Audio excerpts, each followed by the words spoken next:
And we are now recording.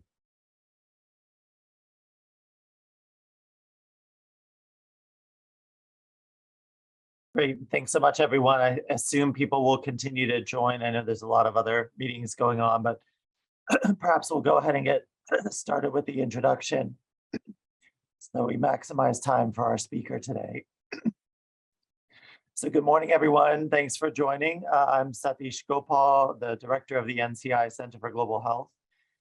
Last year in 2021, in commemoration of the Center for Global Health 10th anniversary, we launched a new NCI Global Cancer Research and Control Seminar Series. In this series, we feature talks by researchers and cancer control experts working in global oncology and provide opportunities for discussion and collaboration around important work that is addressing cancer morbidity and mortality worldwide. Today, we're delighted to welcome Dr. Enrique Soto. Dr. Soto is a researcher in medical science at the Department of Geriatrics of the National Institute of Medical Sciences and Nutrition in Mexico City. There he leads the cancer care in the elderly clinic, the first multidisciplinary geriatric oncology clinic in Mexico. Dr. Soto is a past recipient of the Young Investigator Award from the American Society of Clinical Oncology, or ASCO, the Conquer Cancer Foundation in 2015, and an ASCO Career Development Award in 2019. He serves as the national representative for Mexico on the International Society of Geriatric Oncology and is a member of the ASCO Board of Directors for the 2020 to 2025 period. Next slide, please. So just a few logistics before we start. As a note, today's presentation is being recorded and will be available on our website at cancer.gov/global-health.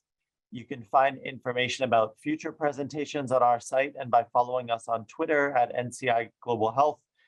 Questions will be addressed during the designated Q&A time immediately following the presentation. During that time, you may either use the raise hand feature found under reactions and wait to be called on, or type your question in the chat box and we'll try to address them there. If called on, please do unmute yourself and ask your question. And now we'll start our presentation. Thanks again, Dr. Soto, for joining us and telling us about your work in Mexico. Over to you. Thank you very much for the invitation and for that kind introduction. I'm gonna share the screen. Right, so as Dr. Gopal said, my name is Enrique Soto. I am an oncologist specialized in geriatric oncology, and I work at the National Institute of Medical Science in Mexico City, where I lead one of the few geriatric oncology clinics in Latin America and indeed in the developing world. And today I'm going to talk about models of care and implementation of geriatric oncology care with a focus on resource-limited settings. This does not have to be exclusive of low and middle-income countries, and we can discuss this at the end, but resource-limited settings we know exist even in high-income nations. So I think this applies for many settings in the world. And this is my Twitter handle in case you want to ask questions or have a discussion later. So it's no secret that the world is getting older. This is a map of the world in the year 2015, in which we try to look at the countries that had the highest proportion of older individuals, this is people aged 65 years and older. And as you can see, in the year 2015, most of these countries were located in Northern America and in Western Europe, so very high income nations. But as time passes by and while the world ages and life expectancy increases globally, this map will change. And if we fast forward to the year 2050, we'll see that many countries will have a proportion of older adults that is over 15% or over 20%. So in overall, 20% of the world's population will be aged 65 years and older. And a lot of this growth will take place in developing countries, such as India, China, Brazil, and of course, also Mexico and the rest of Latin America. So we are living in an aging world, and this brings along challenges, change in the epidemiology of disease, an increase in non-communicable diseases, including cancer, but also a lot of opportunities for innovation and for creating new solutions to face this epidemiological transition. Here, I show you the proportion of inhabitants aged 65 years and older per world region in the following decades.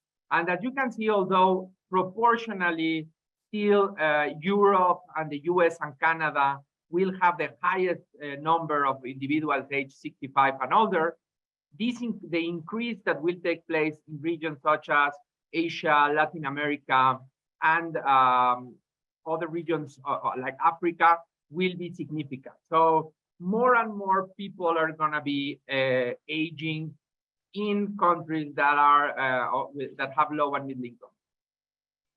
And today, almost 400 million older adults are living in developing countries. So already the highest number of older adults lives in developing countries, and thus giving them appropriate care for all their diseases, but specifically for cancer, should be a priority for healthcare systems worldwide. Regarding cancer specifically, this is data from GloboCan. I'm going to show you some information about the incidence of cancer now and in the future. So if we look at individuals aged 0 to 64 years, we'll see an increase in the number of cases of cancer of about 20%. But if we look at individuals aged 65 years and older, in the following 20 years, there will be a doubling of the number of cancer cases. And in 20 years, most of the people that have cancer will be aged 65 years and older. This means that most of the cancer cases in the world will be concentrated in only 20% of the world's population. So this is shows us that this should be a priority target for every global health intervention that we think, and that we should all the time we should have this geriatric focus in mind when we are designing interventions that are intended to help the global oncology panorama. And it is very well known that age influences outcomes. So the incidence to mortality ratio for cancer in general increases as we age, and is higher for those aged 75 years and older, but it also increases depending on what region of the world you live in. So for example, we did this as imperfect as incidence to mortality ratio is to define outcomes. We did see that people who were living in less developed regions of the world had higher incidence to mortality ratios at older ages, which may be related with competing mortality, but also, and there is good evidence coming from other places, that the systems are less prepared to provide appropriate care for older patients in areas of the world that are less developed, no? And that, of course, this increases with age, and also increases in areas of the world that have a higher a lower human development system. And thus, it is necessary to provide geriatric center care regardless of where patients live. And in this talk, I hope to bring you a little bit of an introduction about how to do this and how we can collaborate to develop projects that eventually will achieve this outcome. So geriatric oncology is not a luxury. It's not a niche. It's something that everyone is. Dr. Stuart Lichtman, who's one of the past presidents of the International Society of Geriatric Oncology, said that every oncologist is a geriatric oncologist, even if they don't know it, perhaps with the exception of pediatric oncologists. But we are all geriatric oncologists, and this is a need. We have to better understand our patients, understand their priorities, the other things that are going on in their lives, their preferences, etc. We need to be able to provide high-quality services that adapt to the patient in a truly personalized manner. And in the end, we need to simplify the complex. So we need to better understand the complexity of another individual in order to provide adequate treatment. However, there are a lot of barriers. Still, the selection of patients on how to, the workflow of patients when they arrive to a clinic, and how we get them to the professionals that they need, the limited availability of professionals, the limited availability of interventions, and the problem with finding the correct tools to assess patients regardless of where they live. And in order to fix this problem, a lot of initiatives have been made mainly by the International Society of Geriatric Oncology. We know that older adults face many disparities. There is a huge ageism, which is age-based discrimination, which is one of the, every discrimination is absurd. but this is an absurd form of discrimination because it's discrimination against really yourself. If you're lucky enough, you will be old one day. There is a low inclusion into clinical trials of novel therapies, so we don't have information on how to treat these individuals. There is a lack of adequate and tailored supportive care services because of a low exposure to geriatrics. And there is sometimes reluctance to provide them with a standard of care or aggressive treatments, even when they are fit due to their chronological age, which we know is a very bad way in which to understand an individual. The lack of geriatric expertise is common. A couple of years ago, we did this review of the number of geriatricians available in Latin America. And we saw that in the best countries in Latin America, geriatrician-wise, there were 5,000 older adults per geriatrician, but some countries had over 50,000 older adults per geriatricians. So there is a lack of geriatricians worldwide, and this is because geriatrics is not taught at universities. Only 35% of universities in our region, for instance, teach geriatrics at some point during the trajectory. And so the question is, how can you include geriatric principles into cancer care across these settings if nobody even knows geriatrics? And I think there are ways in which we can do that. And again, the International Society of Geriatric Oncology has led the way. In the year 2011, SIOG published the 10 Priorities Initiative, in which they set up like the benchmarks for the next 10 years of geriatric oncology, which correspond to the past 10 years. And I want to focus on three important issues that I think are relevant for global health. One is the development of geriatric assessment tools. The second is the development and design of clinics that can provide care for older patients. And the third, which I think is the one we're most lagging behind, is addressing issues of access to care. I'm going to talk about these three topics, and then I'm going to discuss how we have used this to create the new recommendations for now what is the next 10 years. So choosing the right tools is always a problem. This is something that people always want to know. When we have people come over from other countries, from other cities, they always ask us this question, right? Like, what is the way, what's the correct tool? And I think that there is no correct answer to that. As long as you assess what you need to assess, it doesn't really matter what specific tool you use. And I think an important issue for global health is that one size may not fit all, no? So for example, in geriatric assessments in particular, many of which are self-administered, these might be difficult to understand or complete due to educational backgrounds or social circumstances. So when I was training in the US, the people at City of Hope, Dr. Artifuria, my mentor, developed a self-administered geriatric assessment. And they tested it in non-Hispanic white English-speaking patients in Southern California. And 90% were able to complete the assessment on their own, and they took 10, 15 minutes to complete it. But when we tested it in Latin American patients living in the US, only 60% of Spanish-speaking patients were able to complete it, the translated version, and it took them 30 minutes. And we noticed that this was because these people, even though they were living in a high-income nation, they grew up in a low and middle-income country, and they had an educational level of middle school or elementary school. And so when we compare them with English, it's not because in Spanish this is difficult, it's because the educational level was completely different. No? So when I came back to Mexico and in a project led by one of the geriatricians at my institution, Dr. Perez, we developed, for example, a brief self-administered geriatric assessment trying to use the simplest tools. And in a population in which most were of elementary school level and the rest were mostly middle school, we could get it done in 18 minutes. 70% completed it on their own, and the ones that weren't able to do it on their own, their family members could help them. So I think what this shows us is that one of the first things we have to think about, particularly when we're working in a high-income country and we try to apply our knowledge to a different resource setting, we have to think about how to adapt it and whether the things we're going to assess are actually going to be assessed with the tools we're using.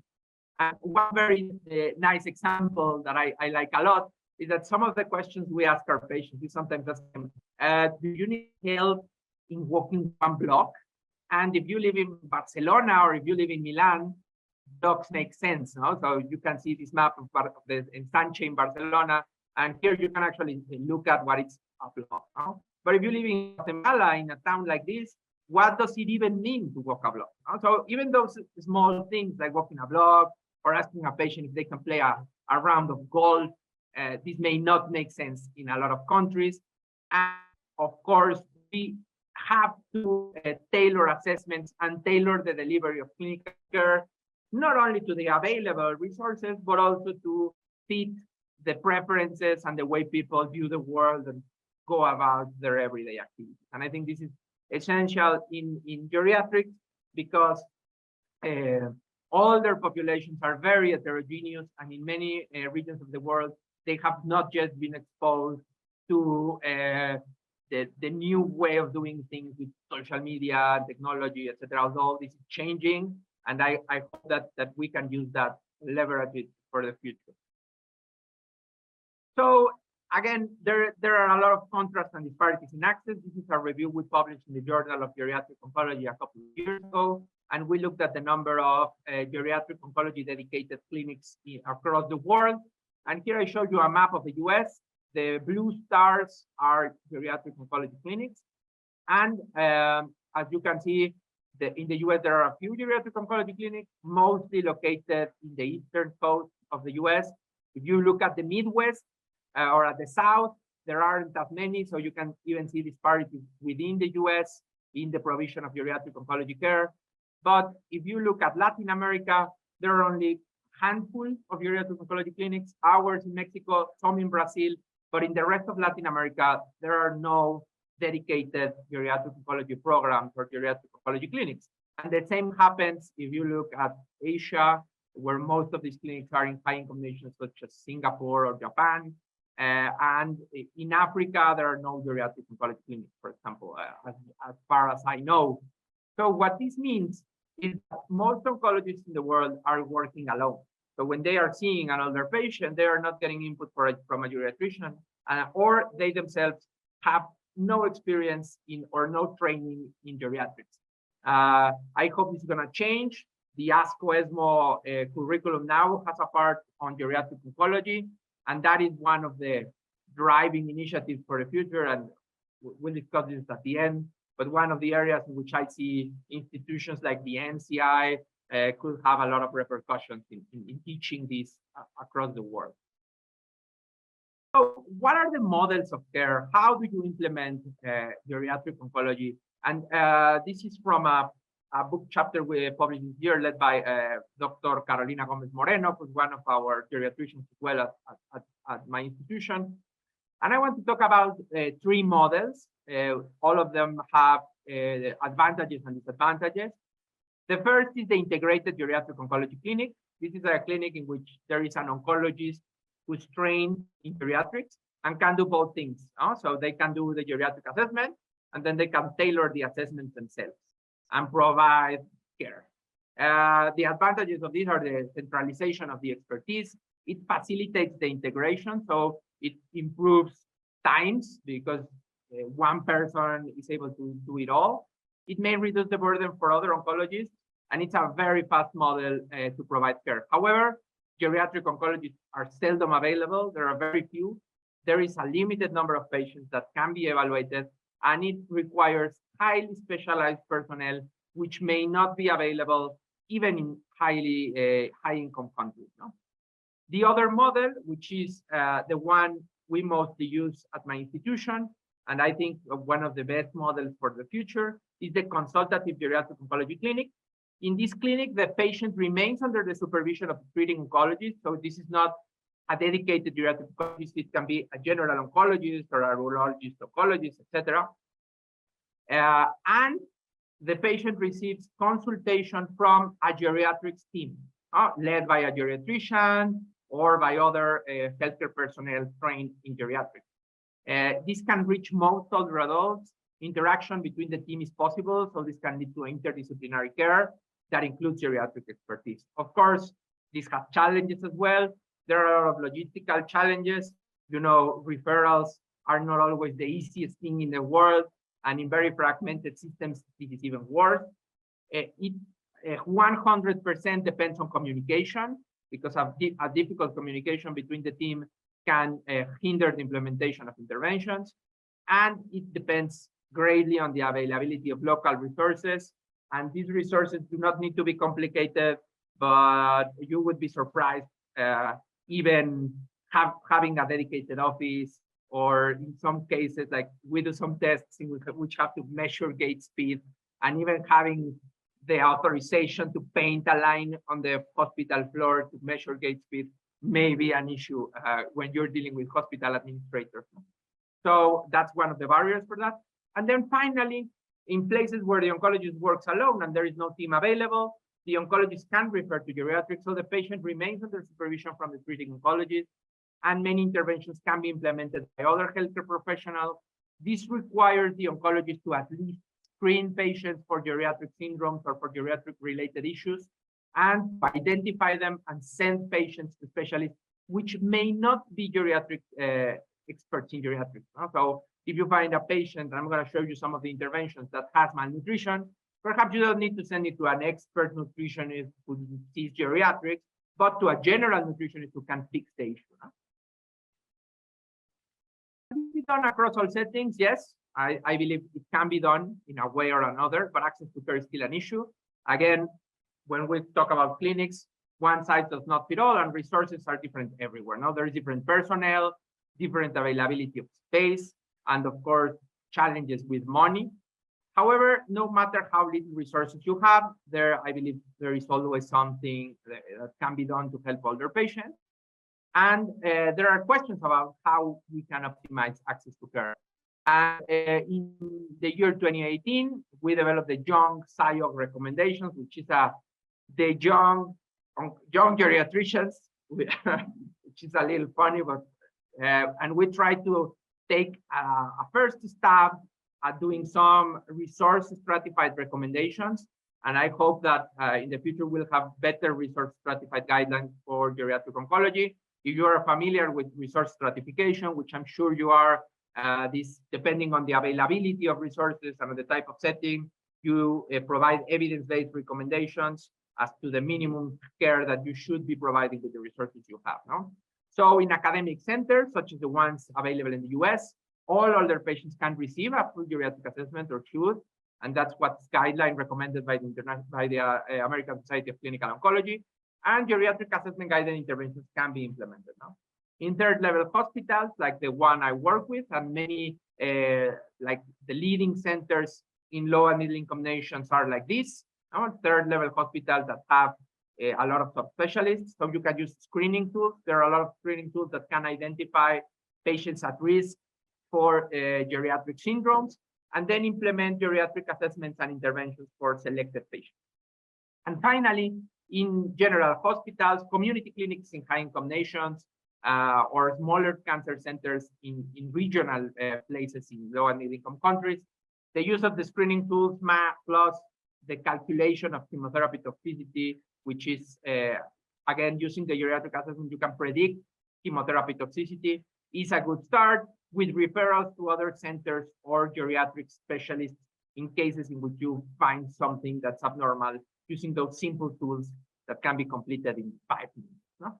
And I hope that in the future, I will be able to come here and present you with a better framework for resource stratification. We're working on that. At our center, we have established the Cancer Care in the Older Adult Clinic, which is the first and so far only geriatric oncology clinic in Mexico. And our goals have been to identify and mitigate issues which are not identified in usual oncology visits, help patients obtain the support they need to undergo treatment successfully and avoid both under and over treatment, and create and carry out collaborative research projects on cancer and aging. These are the members of our clinic. And the components of our clinic, the way we set it up, there's a geriatrician, Dr. Navarrete, who was in the picture before, an oncologist, myself. We have a nutritionist and a physical therapist that work with us at the clinic. And we have also access to palliative care and to social work, although they are not embedded within the clinic. And this all takes place in a single multidisciplinary visit. So we see patients in a single visit, assess them, and provide recommendations. The way our clinic works, and this is something that I believe can be adapted across low and middle income countries. The patients undergo an initial screening with a tool called G8, which is a very simple tool that can identify geriatric syndrome.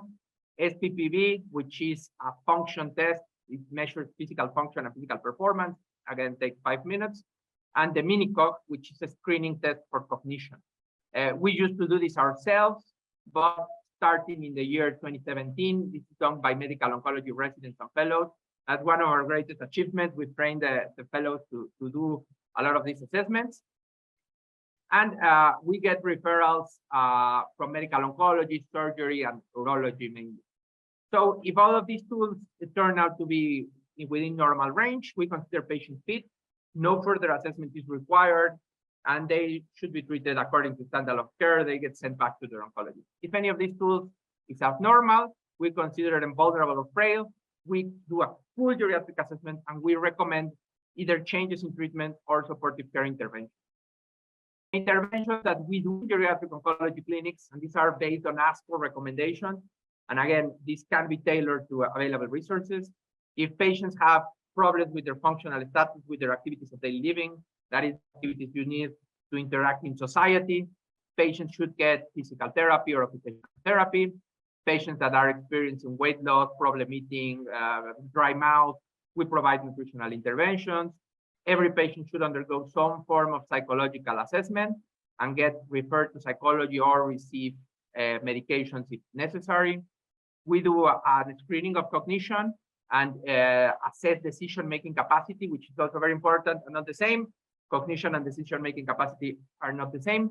And in cases in which we have doubts about cognition, we do a complete neuropsychological evaluation.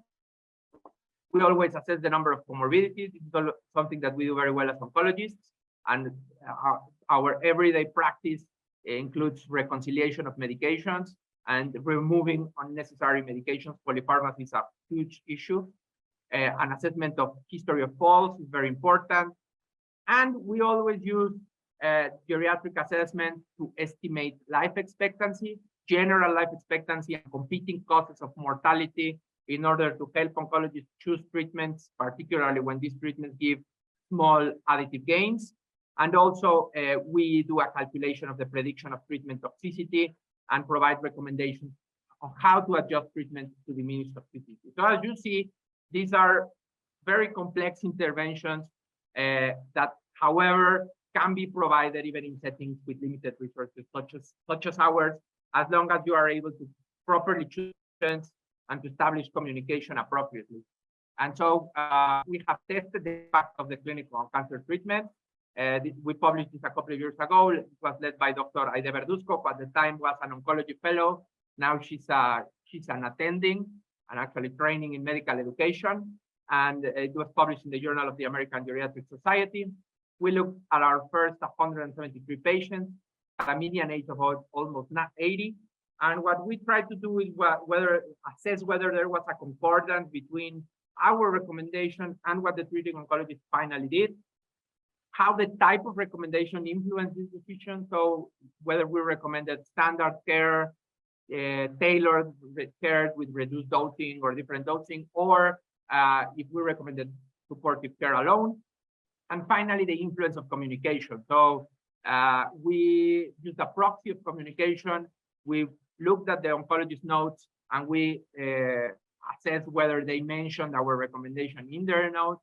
And if they did that when they were planning the rationale for treatment, we consider that to be a good communication and taking into account what the clinic or what the recommendations of the clinic were. And what we saw was that there was very high concordance, particularly when the note was mentioned by the oncologist. Overall agreement was higher when recommendations were mentioned. Our concordance was higher for patients in which we recommended supportive care alone. However, in 84% of the cases in which a modified treatment was recommended, the oncologist finally ended up taking into account our recommendations for these modifications. So we can actually influence treatment and help the oncologist make treatment decisions. And U.S. Department of Health and Human Services, National Institutes of Health, National Cancer Institute, cancer.gov, 1-800-4-CANCER.